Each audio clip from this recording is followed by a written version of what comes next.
আজ শেয়ার করছি একটা হেলদি ব্রেকফাস্ট বা টিফিন যাই বলুন না কেন, মিষ্টি আলু এবং কর্ন দিয়ে তৈরি করা। খেতে কিন্তু খুব টেস্টি হয়েছে। চলুন তাহলে একবার দেখে নিই কি করে বানালাম। কর্নটাকে প্রথমে দানাগুলোকে ছাড়িয়ে নিচ্ছি। দানাগুলো সবগুলো ছাড়িয়ে নিলাম। একটা চপার নিয়েছি, চপারের মধ্যে কর্নটাকে দিয়ে দিচ্ছি।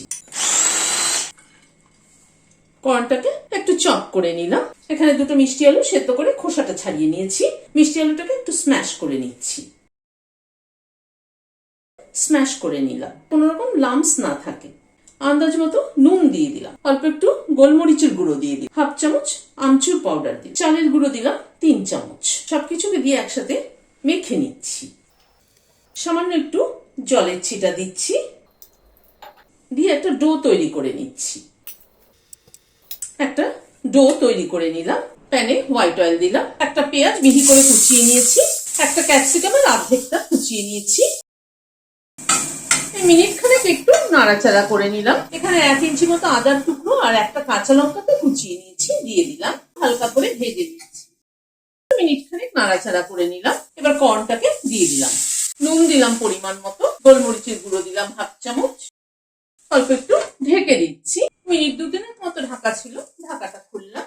একটু নাড়াচাড়া করে দিলাম। ধনের গুঁড়ো দিলাম হাফ চামচ, জিরের গুঁড়ো দিলাম হাফ চামচেরও কম, সামান্য একটু হলুদ দিলাম, অল্প একটু চিনি দিলাম। একটু নাড়াচাড়া করছি। পুরটা চটপটা হলে খেতে কিন্তু ভালো লাগবে বেশি। অল্প একটু আমচুর পাউডার দিলাম। 1-2 মিনিট একটু নাড়াচাড়া করে নিলাম। 2 চামচ টমেটো কেচাপ মিশিয়ে দিচ্ছি। মিশিয়ে দিলাম।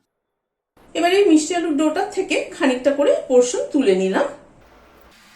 গোল করে এরকম গর্ত করে শেপ দিয়ে নিচ্ছি বাটির মতো।